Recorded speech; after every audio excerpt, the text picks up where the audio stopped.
찬송하시겠습니다. 찬송가 408장입니다. 찬송가 408장. 나 어느 곳에 있든지 내 마음이 편하다. 주 예수 주신 평안함 늘 충만하도다. 나의 마음속에는 평안해. 나의 마음속에는 평안해. 악한 죄 파도가 많으나 마음이 늘 평안해. 내 마음에 솟는 영생수 한없이 흐르니 목마름 다시 없으며 늘 평안하도다. 나의 마음속에는 평안해. 나의 마음속에는 평안해. 악한 죄 파도가 많으나 마음이 늘 평안해. 참되신 주의 사랑을 경험치 못하네. 그 사랑 내 맘 여시고 소망을 주셨네. 나의 마음속에는 평안해. 나의 마음속에는 평안해. 악한 죄 파도가 많으나 마음이 늘 평안해. 주 예수 온갖 고난을 왜 몸소당했나. 주 함께 고난 받으면 면류가 없겠네. 나의 마음속에는 평안해. 나의 마음속에는 평안해. 악한 죄 파도가 많으나 많이는 평안해. 마태복음 8장 14절부터 22절 말씀입니다. 마태복음 8장 14절에서 22절 말씀. 예수께서 베드로의 집에 들어가사 그의 장모가 열병으로 앓아 누운 것을 보시고 그의 손을 만지시니 열병이 떠나가고 여인이 일어나서 예수께 소정들더라. 저물매 사람들이 귀신 들린 자를 많이 데리고 예수께 오거늘 예수께서 말씀으로 귀신들을 쫓아내시고 병든 자들을 다 고치시니 이는 선지자 이사야를 통하여 하신 말씀에 우리의 연약한 것을 친히 담당하시고 병을 짊어지셨도다함을 이루려 함이더라. 예수께서 무리가 자기를 에워싸는 것을 보시고 건너편으로 가기를 명하시니라. 한 서기관이 나와 예수께 아뢰되 선생님이여 어디로 가시든지 저는 따르리이다. 예수께서 이르시되 여우도 굴이 있고 공중에 새도 거처가 있으되 인자는 머리 둘 곳이 없다 하시더라. 제자 중에 또 한 사람이 이르되 주여 내가 먼저 가서 내 아버지를 장사하게 허락하옵소서. 같이요. 예수께서 이르시되 죽은 자들이 그들의 죽은 자들을 장사하게 하고 너는 나를 따르라 하시니라. 아멘. 할렐루야. 아멘. 예수님께서 공생애를 하시면서 크게 말씀 사역을 하시고 또 치유 사역 그리고 맨 마지막에 십자가 사역을 하셨습니다.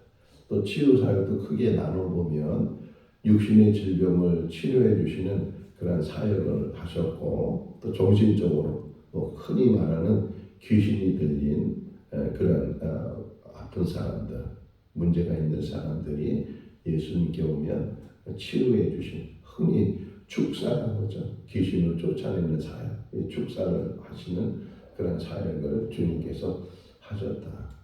그러면 병자들이 예수님께 왔다면 예수님은 의사 면허증이 있어야 되잖아요.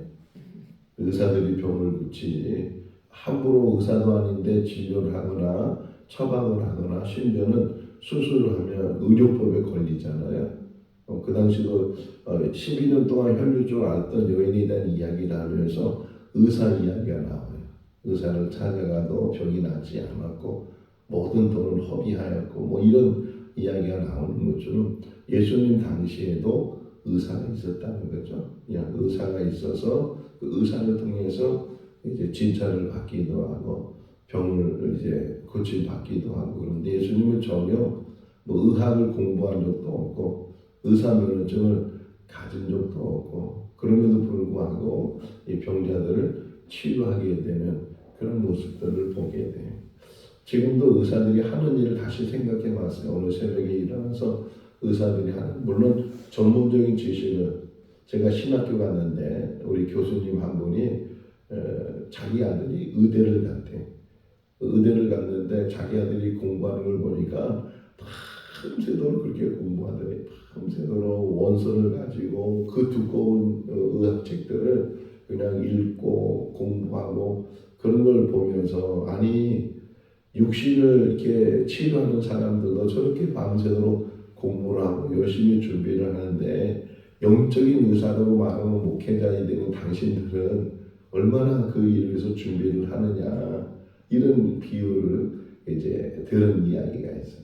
의사가 된다는 게 쉬운 일이 아니고 지금도 뭐 의료 사건 때문에 지금 많은 어려운 문제들이 아직도 해결되지 않은 문제들이 정부에서는 또 국민들 대다수는 의사들이 더 필요하다고 이제 이야기를 하고 또 의사들 협회에서는 이 정도면 충분하다고 우리가 다 감당할 수 있으니까 더 증언하지 않아도 된다고 여기에 이제 마찰이 생겨서 지금도 해결이 안 되고 있는데 어쨌든 의사가 아닌데도 예수님은 의사의 그 일들을 하셨고 근데 의사가 된다는 게 쉬운 일이 아니잖아요. 의학을 공부하고 또 많은 어떤 실험도 하고 그래서 의사가 되는 건데 근데 실상 의사가 돼서 물론 직접 수술을 할 때 집도를 할 때 그런 어떤 미리 많은 실습을 해서 경험을 가지고 잘 수술을 하지만 또 그 외에 다른 부분들은 의사는 처방을 하는 거잖아요. 어디가 아프다 그러면 거기 아픈 데 맞는 약을 이제 처방을 해주면 그 처방전을 가지고 약국에 가서 내가 이렇게 진료를 받고 또 의사가 이렇게 처방전을 줘줬다고 하면 또 약사들은 그 처방전에 따라서 뭐 이런저런 약들을 섞어서 이렇게 며칠씩 약을 주잖아요. 그런 거 보면 의사들도 하는 일이 그냥 처방해 주는 거잖아요. 뭘 먹어라, 어떻게 해라 이런 처방을 해주는 거지 직접 그 환자에 대해서 뭐 손을 대거나 뭐 기도를 하거나 그런 것은 하지 않잖아요. 물론 기독교인이 의사가 기독교인인 경우 제가 예를 들면 이 노안 백내장이 와가지고서 지금 눈 수술을 다 했어요. 그래서 이게 지금 눈 안에다가 렌즈를 꼈는데 이게 그냥 쉬운 수술이 아니잖아요. 그분들은 하도 해서 쉬운 수술이지만 여기 있는 것을 빼내고 새로운 인공 렌즈를 눈 안에 집어넣고 하는 일이기 때문에 쉬운 일이 아닌데 어쨌든 제가 그 병원에 가서 뭐 일 있는 병원인데 그 병원에 가서 이제 수술을 하게 됐는데 수술실에 들어갔어요. 두 가지 선택이더라고요. 그냥 부분 마취를 할 건지 아니면 수면 마취를 할 건지 이제 그렇게 선택을 해서 저는 그냥 수면 마취를 선택을 해서 이제 수술을 받겠는데 수면이 오기 전에 먼저 옆에서 막 수술하는 사람들 이야기가 막 들리잖아요. 눈을 크게 뜨라고 움직이지 말라고 막 부구마취한 사람들은 다 들리니까 이 눈동자가 움직이지 않아야 뭐 렌즈를 거기다 끼고 막 그럴 텐데 막 소리가 들리고 막 그래. 그렇게 이제 수술실에 들어서 저도 수술을 기다리고 있는데 그 원장님이었어요. 그 병원의 원장님이 직접 수술을 하는데 들어올 때부터 남달랐어요. 들어올 때부터 간호사들이 먼저 이렇게 준비하고 있는데 들어오면서 서로 인사하는 게 할렐루야. 의사와 간호사가 할렐루야 서로 그렇게 하고 이게 수술하기 전에 이게 써요. 쓰는 게 있어요. 뭐 이름이 김동환이고 주소가 어디고 직업이 뭐고 이렇게 쭉 써서 이제 그거 가지고 의사가 보면서 우리 기도합시다. 그러면서 합심 기도를 하는 거예요. 수술하기 전에 여기 김동환 목사님이 또 이렇게 눈 수술을 오늘 지금 이 시간 받으려고 막 이렇게 막 하면서 합심 기도를 하고 그러고 나서 이제 저는 이제 수면에 들어가서 그 다음에는 어떻게 됐는지 모르지만 눈 수술을 받았어요. 지금도 몇 년이 지났는데 지금도 참 귀하다. 내가 의사고 내 의술에 의해서 뭐 수술도 하고 처방도 하고 그러지만 그 자세가 뭐예요? 나는 그 부분을 그냥 내가 수술하는 것도 그렇고 처방하는 것도 내가 의사라는 범위가 있고 그러나 생명의 주인은 하나님이시다. 하나님이 치료해 주시는 거예요. 하나님이 만져주시고 하나님이 치료선을 가해 주셔서 치료하신다. 청주의 성모병원 가면 그 입구에 하나님이 치료하신다고 써놨어요. 아예 하나님. 그 병원에다 써놓은 거예요. 여기 교회 옆에 평화약국이 있어요. 평화약국 들어가면 거기도 하나님이 치료해 주신다고. 다 약을 통해서 그 먹고 그러지만 하나님이 치료해 주신다. 예수 그리스도의 이 치유 사역도 의사의 자격증을 가지고 하는 것이 아니고 하나님의 능력으로 하나님이 주인이시다. 오늘 여기 하나 또 우리 중요하게 봐야 될 게 뭐냐면 귀신을 내쫓으면서 그 귀신을 내쫓은 방법이 뭐라고 써 있냐면 말씀으로. 할렐루야. 말씀을 읽을 때, 말씀을 들을 때, 말씀을 묵상할 때 그 말씀을 통해서 놀라운 이 치유 역사가 일어나게 될 줄로 믿습니다. 저는 이제 한 4살 때 5살 때부터 신앙생활을 했는데 지금도 기억나는 것 중에 하나 있어요. 한 초등학교 1학년, 2학년 때였어요. 새벽인데 너무 배가 아픈 거예요. 아주 막 끊어질 정도로 창자가 끊어질 정도로 배가 아픈데 이 부모님 방은 저기 있고 저는 이제 동생하고 같이 이 건너방에서 잠을 자고 있는데 너무 배가 아픈 거예요. 소리도 못 지르고 아프다는 소리도 못 지르고 막 그러는데 그때 제가 무슨 믿음이 있었겠어요. 교회는 다녔지만 믿음도 없고 기도도 어떻게 할지 모르고 근데 막상 아프니까요 찾는 게 하나님이더라고요. 그 어린 꼬마가 그 새벽에 배가 아프니까 찾는 게 무슨 기도 형식이 있겠어요. 뭐 기도를 어떻게 하는지도 모르고 근데 제 기억으로는 지금 어떻게 기도했냐면 하나님 배가 너무 아파요. 사실대로 말해 하나님 배가 너무 아파요. 근데 제 개인적으로 이제 개인 체험이잖아요. 개인 체험인데 그렇게 하나님 앞에 그렇게 기도했는데 뭐 예수님의 이름 이것도 잘 몰라요. 기억도 안 나고 그냥 배가 아픈 사실을 하나님 앞에 너무 배가 아파요. 근데 그 기도가 끝나자마자 놀랍게도 배 아픈 게 싹 가신 거예요. 우연일 수도 있죠. 우연. 다 안 아픈데 내가 기도를 해가지고서 안 아파졌다 이렇게 생각할 수도 있잖아요.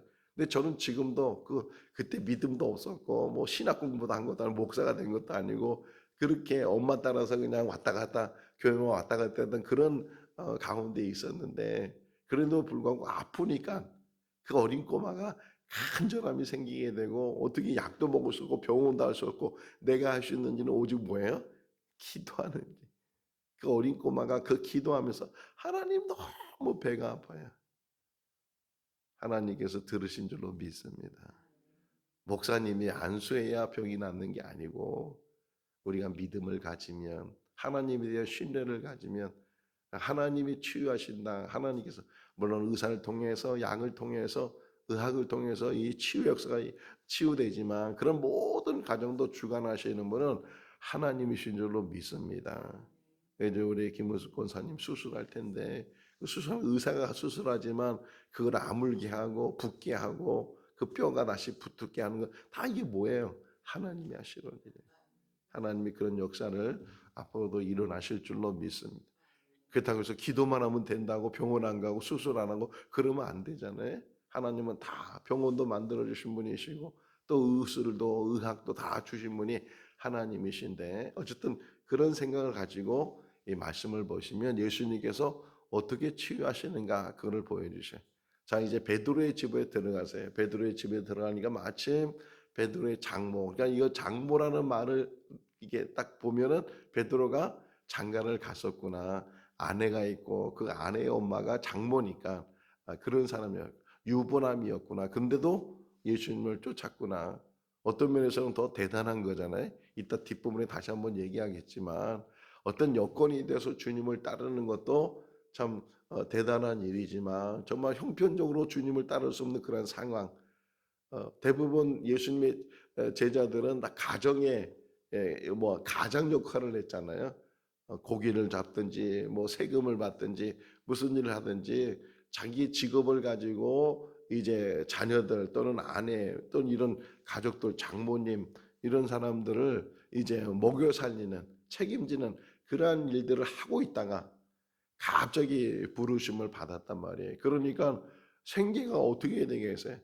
그 돈을 벌고 왔고 일을 했던 그 남편이 아버지가 이제 그 일을 안 하고 주님을 따라갔으니까 어떻게 생활이 더 어렵잖아요. 어려운 가운데 갈릴리 지역에 사는 사람들은 대부분 가난한 사람이고 어렵게 사는 사람들인데 그것마저도 이 직업을 이제 잃어버리게 되고 주님을 따른다고 집을 나가버리고 그랬으니까 얼마나 가정 형편이 더 어렵겠어요. 이런 걸 생각해 볼때 예수님의 제자가 된 것도 참 귀한 일이고 또 예수님의 제자가 되면서 3년 동안 따르고 그 이후에 계속 그 주님의 사역을 했으니까 가정을 돌보지 못했을 텐데 그럼에도 불구하고 그 가정 뭐 어떻게 됐는지는 자세히 나오지 않지만 자기 남편이 자기 아버지가 이제 주님의 일을 한다고 나갔을 때 그 가족들이 어떤 마음을 가지고 있는가 하는 거예요.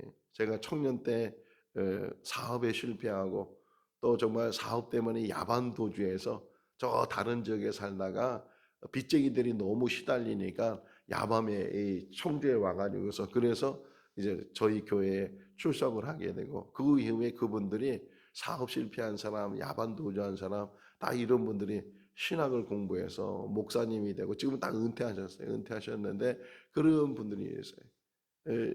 정말 이제 가정을 다 버리고 주의 종이 되겠다고 그래가지고서 이제 신학교 가서 공부하시는 그런 분인데 그때 생활이 얼마나 어렵겠어요. 부인이 다 돈벌이 해야 되고 애들 나가셔야 되고 그런데 후에 그분이 목사님 되고 목회를 잘하고 그러니까 오히려 더 사모님으로 막 이렇게 교인들이 막 좋아하고 이런 걸 보면서 때로는 하나님의 종이 된다는 게 그 과정이 어렵지만 그럼에도 불구하고 하나님의 종이 된다는 것은 축복이에요.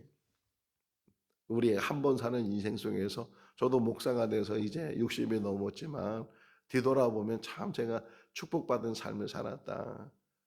주의 종이 된다는 것도 내가 하고 싶다고 되는 것이 아니고 정말 하나님이 부르셔서 늦게라도 주의 종이 돼서 그래서 주님의 일을 하는 것. 한 번 사는 인생 속에서 하나님의 일을 한다는 것이 얼마나 큰 축복인가. 어쨌든 베드로의 집에 들어갔는데 베드로의 장모가 열병으로 지금 누워 있어요. 지금으로 보면 그건 병도 아니잖아요. 해열제가 있고 뭐 여러 좋은 약들이 있으니까 열병은 병에 들어가지도 않을 텐데 그 예수님 당시만 해도 열병은요 위험한 병이에요. 그렇게 해열이 안 되면 지금도 마찬가지잖아요. 지금도 해열이 안 돼. 애기들 키우면서 다 한 번씩 열이 나잖아요. 그 애들 밤중에 열이 났을 때 얼마나 이 다급해요. 얼마나 이 애 열 안 떨어지지. 병원은 문 닫았지. 그럼 밤새 또는 물수건 찬 물수건에 얹어놓고 열 떨어지라고 막 안고 기도하고 막 그런 해열제가 있어도 금방 안 떨어지고 막 그런 거 다 애들 키우면서 경험을 했는데 이 2000년 전에 예수님 시대의 열병은요. 지금 우리가 생각하는 것처럼 간단한 병이 아니잖아요. 막 40도 막 40몇 도까지 열이 오르다 뭐 그것 때문에 죽는 일도 많이 있고 이거는 위급한 상황이란 말이에요. 위급한 상황 속에서 주님께서 그 여인을 만나게 되고 그러면서 이제 고치시는 방법 15절 말씀해 보니까 뭐라 그래요? 그의 손을 만지. 할렐루야. 어제 새벽에도 본 말씀처럼 나병 환자가 예수님께 찾아와서 당신이 원하시면 나를 깨끗하게 할 수 있습니다. 이렇게 말씀하셨을 때 나병은 전염병이라고 생각하고 천벌이라고 생각하고 가까이 하지도 않고 멀리하고 그러잖아요. 말도 섞으려고 하지 않고 근데 예수님께서는 그를 만지셨어요. 그를 만지시면서 내가 원하노니 네가 깨끗함을 받아라. 그래서 즉시 그가 병에서 낫게 됐다 하시는 것처럼 열병도 어떤 면에서는 이 몸에 손을 단다는 게 이게 쉬운 일이 아니잖아요. 자, 요런 과정 속에서 이 치유보다 더 중요한 게 있다는 게 왜 치유하시는지 치유하는 방법이 뭔지 그런 것들을 설명해 주는 것 중에 항상 주님의 중심은 사랑이에요, 사랑. 이걸 좀 더 크게 얘기하면 국률이에요, 국률. 우리가 늘 우리 안에 국률이 여기는 자는 복이 있나니 저희가 국률이 여김을 받을 것이며 국률이 복이에요. 복. 팔복 중에 하나가 국률이. 여러분 국률한 마음이 있어야 치유 역사도 일어나요. 국률한 마음이 있어야 모든 문제들이 해결돼. 우리 삶 가운데도 내가 가지고 있는 마음의 자세를 통해서 하나님께서 역사하신다. 다 국률한 마음을 가지고 불쌍히 여기셨다는 거예요. 불쌍히 여기시고 그래서 치유하셔서 이 손을 대세요. 그의 손을 만지시니 그 즉시로 그년이 하면 또 그 여자가 일어나서 수종을 들었다. 할렐루야. 우리가 열 떨어지는 거 보세요. 차츰차츰 떨어지잖아요. 밤새도록 해야 떨어지는데 그 여인은 일어나서 주님께 수종을 들었다. 이렇게 얘기. 그리고 그날 밤에 사람들이 여러 병자들 데리고 왔어요. 여기 보시죠. 한번 16절 읽어볼까요? 젊음의 사람들이 귀신 들린 자를 많이 데리고 와 예수께 오거늘 예수께서 말씀으로 귀신을 쫓아내시고 다 고치시니라. 할렐루야. 한 명, 두 명이 아니고 막 저마다 소문이 났으니까 저마다 정신적인 문제를 가지고 있는 사람들, 귀신 들렸다고 하는 사람들, 이런 사람들 다 예수님 여기 가버나움에 와 있다고 지금 베드로의 집에 들어가 있다고 하니까 막 와가지고서 근데 예수님은 뭐라고요? 국률한 마음을 가지시고 일일이 그들을 치유해 주셨는데 무엇을 가지고? 말씀으로. 지금도 이 말씀으로 치유될 줄로 믿습니다. 문제는 그 말씀에 믿음이 있어야 되는 거예요. 그 말씀에. 그 이야기가 마가복음 9장에 나오잖아요. 간질병 걸린 아이를 데리고 아버지가 왔는데 제자들은 아무리 해도 치유가 안 됐는데 예수님께서는 한 번 말씀하심으로 예수님이 뭐라고 말씀해? 그 간질병 걸린 아버지한테 이 사람이 뭐라고 얘기냐면 할 수만 있으면 제 아들을 고쳐주십시오. 그러니까 예수님께서 할 수 있거든이 무슨 말이냐. 믿는 자에는 능치 못할 일이 없다. 그러면서 그 아이에게 기도해서 그 간질병이 낫게 되는 그런 이야기를 통해서 이 말씀으로라는 그 안에는 온전히 믿음이 담겨. 어떤 믿음? 어떤 믿음이에요? 하나님은 하실 수 있어요. 하나님은 우리 교회 역사가 그러잖아요. 이거 어떻게 우리가 이거 마련하겠어요? 돈도 없지 우리 김고사님 우리는 이것밖에 없어요 이랬는데 임대하기도 어려운 그런 상황인데 아예 그 건물을 샀으니까 누가 행하신 거예요? 그래 우리는 할 수 없는 일이었어요. 우리는 아무리 애를 쓴다고 해도 누가 우리한테 돈을 빌려주겠어요?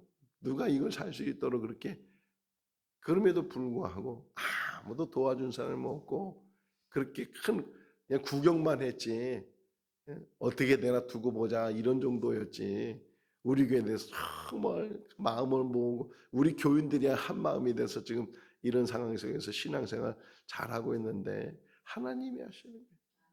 치유도 마찬가지예요.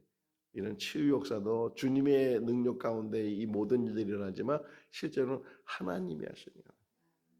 나사로 살리는 거 보세요. 나사로 죽은 나사로 무덤에 가서 돌을 굴려놓으라고 주님이 이런 기도하셔요. 내 말을 항상 들으시는 거 감사합니다. 그러니까 예수님도 주님 하나님께 다 맡기면서 내 말을 항상 들으시는 거 감사합니다. 오늘 이 자리에도 저들에게 하나님이 살아계심을 보여주시고 저들에게 하나님의 능력을 보여 나사로야 나오라 이렇게 하면서 그 세마포 쌓였던 나사로가 꽁충꽁충 그 무덤에서 나오는 그런 이야기를 통해서 보면서 말씀하시지만 그 말씀에는 하나님에 대한 신뢰, 하나님에 대한 신뢰를 가지고 귀신을 내쫓으시고 그 다음에 또 나오잖아요. 모든 병자들, 많은 병자들을 다 고쳐주셨다. 그런데 하나 중요한 말이 나왔어요 오늘. 그냥 예수님의 치유의 역사는 본인이 다 짊어지시는 거예요. 그러니까 주님께서 십자가 사역이 그건데 십자가를 대속의 은혜라고 대속. 대신 속지 않은 사역이잖아요. 대신 값을 지불하는 거예요. 죄값이라는 게 있는데 그 죄값을 지불하고서 죄를 없이 하는 거예요. 그러니까 질병을 고쳐주는 것도 그냥 말씀으로 해서 나는 아무 관계가 없이 질병을 고쳐주는 거예요. 그걸 내가 대신 다 짊어지는 거예요. 마태복음 11장 28절에 주님께서 말씀하시기를 수고하고 무거운 짐진 자들아 다 내게로 오라 내가 너희를 이 말 안에는 그 짐을 누가 대신 짐을 진다는 거예요? 예수님이 하나님이 대신 그 짐을 짊어주신다는 거기에 이제 여기 나오세요. 17절 읽어보세요. 이는 선지자 이사야를 통하여 하신 말씀에 친히 담당하시고 병을 짊어지셨도다 함을 이루려 하심이니라. 할렐루야. 하나님은 그 모든 무거운 짐들을 그 모든 병의 짐들을 그 모든 질고들을 다 대신 지으신 거예요. 우리가 아이가 아프잖아요. 아이가 아프면 그 기도 가운데 소원 가운데 얘가 아픈 것보다 내가 아픈 게 더 좋다고 얘가 아픈 대신 내가 아프겠다고 이런 기도하잖아요. 이런 마음이잖아요. 이게 부모의 마음이잖아요. 예수님의 마음이 그렇다는 거예요. 그냥 치료하고 자기하고는 아무 상관없이 치료하는 게 아니라 다 그거를 본인이 짊어지신다. 본인이 다 짊어지시고 그러니까 십자가의 사역이 얼마나 대단한 사역에 그 인류의 모든 질고들을 다 짊어지신 게 십자가 사역이고 더 나아가서는 생명을 주시는 것이 십자가 사역이에요. 이 사역을 위해서 주님께서 오셔서 그래서 지금 그 모습을 이 복음서를 통해서 우리에게 보여주고 있다. 그 다음에 나오는 이야기가 한 서기관이 예수님께 와가지고서 당신이 어디를 가든지 내가 따라가겠습니다. 대단해요? 안 대단해요? 대단하죠. 근데 저를 보세요.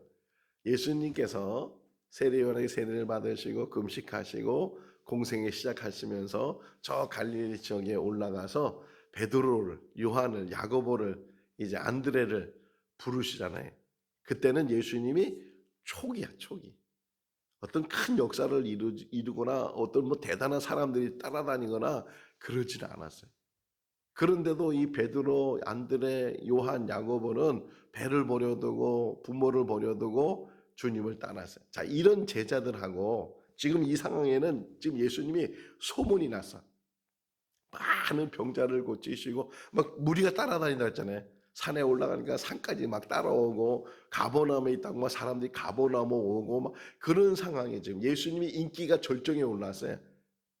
자, 그런 상황에서 지금 한 서기관이 당신이 어디를 가든지 내가 당신을 따르겠습니다. 이런 상황일 때 처음 예수님의 소문도 안 나고 그분이 누군지도 잘 몰랐을 때 따랐던 제자들하고 지금 이렇게 인기가 절정에 오르고 사람들이 막 그냥 대단하다고 놀라운 선지자라고 막 그렇게 막 사람들이 막 칭송하고 그랬을 때 따르려고 했던 이 제자들하고 뭐가 좀 다를까?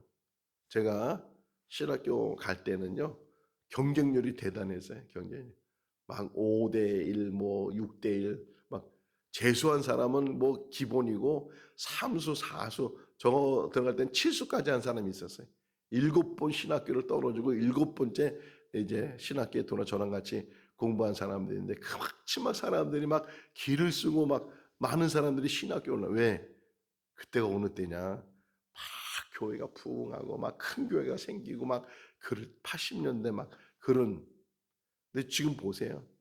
물론 사람 숫자도 인구도 줄어가지고서 학생들도 얼마 없지만 신학교가요 미달이야 미달. 이제 신학교 가려고 하지도 않아. 정말 옛날에 70년대에 가장 해서는 안 될 말 중에 하나가 이런 말했어요. 교회 다니는 장로님이 또는 교회 다니는 권사님이 신학교라 가라, 신학교라 가라. 그게 무슨 말이에요? 대학을 못 가니까, 공부를 못 하니까, 전문대도 못 가니까 신학교 나가라. 이건 뭐예요? 신학교를 하찮게 생각하는 거잖아요. 그럼 거기는 누구나 들어갈 수 있다고 생각. 그때는 또 막 무인가 신학교도 많고 그러니까 그렇게 신학교로 가라 그런 말 했던 그런 시대도 있었고 막 신학교에 간다고 몰려드는 그런 시대도 있었고. 근데 지금은 뭐예요? 교회가 막 어렵고 교회가 안 되고 부흥도 안 되고 그러니까 점점 신학교 가려고 하는 사람이 점점 줄어들었잖아요. 지금 보세요. 이 서기관이라는 말을 잘 생각해야 돼. 서기관은요. 어떤 면에서 지위를 가지고 있는 사람, 율법을 잘 아는 사람이고 어떤 면에서 그 지역에서 이제 우대를 받는 사람이고 이런 사람인데 근데 예수님을 따르겠다는 게 어디를 가든 당신을 따르겠습니다. 그때 주님이 말씀하시잖아요. 여우도 굴이 있고 공중의 새도 거처가 있는데 인자는 머리 둘 곳이 없다. 네가 지금 이렇게 내가 뭐 치유 사역을 하고 뭔가 사람들이 많이 따라다니고 그러니까 자기도 거기에 들어가면 출세를 하고 뭔가 한가닥 하고 심지어는 제자들까지도 자리 싸움 하잖아요.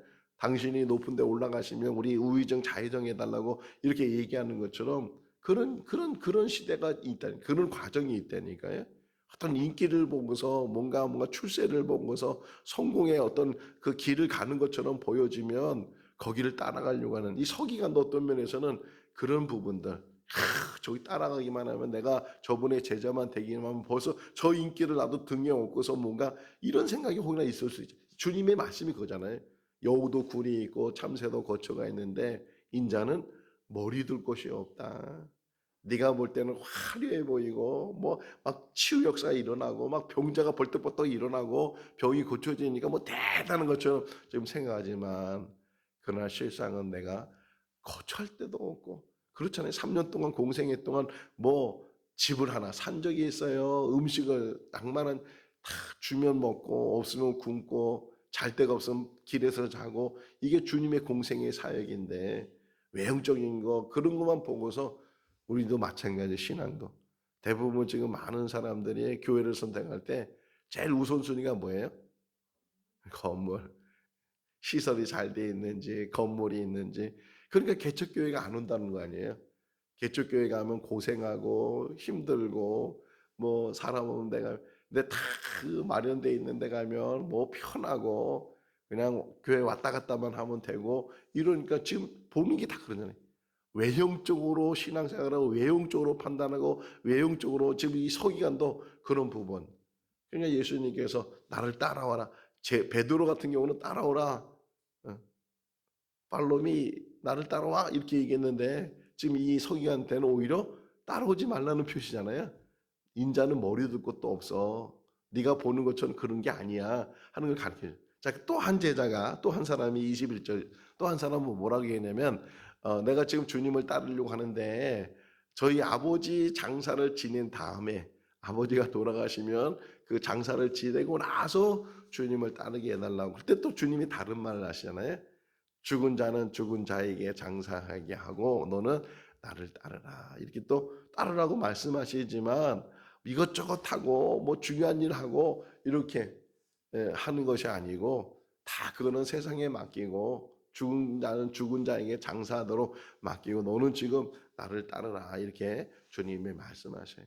이것 때문에 못하고 저것 때문에 못하고 그런 일들이 참 많잖아요. 우리 박지호 전사님 지금 신학 공부하고 있는데 만약에 내가 지금 아직도 우리 딸이 지금 고3이고 가정에 지금 내가 가장이고 이래가지고서 내가 지금 돈을 벌어야지 무슨 신학 공부냐고 이렇게 했으면 신학교 갈 수 있었겠어요? 다 내려놓고 하나님 앞에 맡기고 그리고서 이제 지금 신학을 공부하면서 그렇다고 해서 또 가정을 뭐 버린 것도 아니고 정말 최선을 다해서 열심히 일을 하고 그러면서 가정을 세워나가면서 하나님의 주의 종이 되겠다고 지금 이렇게 몸부림치고 기도하고 열심히 공부하고 있는데 주님 말씀하시잖아요. 세상적인 염려와 세상적인 모든 일들은 다 그들에게 맡기고 너는 나를 따르라. 할렐루야. 우리도 주님을 따를 수 있기를 바랍니다. 세상 염려 때문에 세상 걱정 때문에 세상 문제 때문에 주님의 일을 더디하거나 주님의 일을 미루는 것이 아니고 주님이 부르시면 이사야에서 나오잖아요. 내가 누구를 보낼고 이럴 때 이사야가 주여 제가 여기 있사오니 저를 보내시옵소서. 주님의 일에 헌신자가 되고 주님의 일에 사역자가 되는 우리가 될 때 꼭 목회자가 되라는 건 아니에요. 어떤 삶을 살든지 어떤 일을 하든지 그 가운데서 그 환경 가운데서 하나님의 일을 하는 하나님의 도구로 쓰임 받는 그런 삶이 축복의 삶이고 최고의 삶인 줄로 믿습니다. 주님을 늘 따라가고 주님만 따라하는 그런 믿음의 삶이 우리 삶이 될 수 있기를 주님의 이름으로 축원합니다. 기도하겠습니다. 사랑과 은혜가 많으신 하나님 아버지, 오늘도 저희의 병을 짊어지시고 모든 이제 질고를 담당하시는 주님, 오늘도 치유 역사가 일어나게 하여 주시옵소서. 우리 육신의 질병뿐만 아니라 마음의 질병도 치유하여 주시옵소서. 아직도 우리의 마음은 건강하지 못합니다. 온전하지 못합니다. 아버지, 악한 것들이 늘 우리의 마음을 훔치고 또 우리를 무너뜨리려고 합니다. 하나님 아버지, 우리는 의지가 부족하고 결단하지만 그 결단도 오래가지 못합니다. 주님, 말씀으로 충만케 하시고 주의 능력 가운데 아버지의 마음과 몸이 온전해지게 하여 주시옵소서. 성령으로 부어주시옵시고 치유하여 주시옵소서. 건강한 모습으로 신앙생활하게 하시고 또 주님만 따를 수 있는 믿음의 삶이 되게 하여 주시옵소서. 세상의 성공이 아니고 세상의 화려함이 아니고 오직 고난의 길이랄지라도 십자가의 길이랄지라도 생명의 길이라면 또 우리를 살리는 길이라면 주님 붙들고 주님 앞에 나가는 우리의 믿음이 되게 하여 주시옵소서. 우리 김은숙 권사님 또 수술을 앞두고 있습니다. 주님 귀한 요정에게 담담을 덧입혀 주시고 잘 수술되게 하시고 완치되게 하시고 더 건강하게 주님의 일을 감당할 수 있는 귀한 요정 되게 하여 주시옵소서. 우리 성도들 가정에 육신적으로 또 영적으로 아버지 이제 고통당하는 성도들이 있습니다. 주님 오늘 이 시간도 역사하여 주시옵소서. 말씀하여 주시옵소서. 만져주시옵소서. 치유되게 하여 주시옵소서. 아버지 백부장의 믿음처럼 아버지 들어오지 않아도 말씀만 하시면 내 하인이 병에서 나은 줄로 믿습니다 라고 고백했던 것처럼 말씀하여 주시옵소서. 아버지 역사하여 주시옵소서. 회복되게 하여 주시옵소서. 오늘도 주 안에서 복된 하루의 삶이 되게 하시기를 간절히 바라옵고 예수 그리스도의 이름으로 기도하옵나이다. 아멘. 마쳤습니다.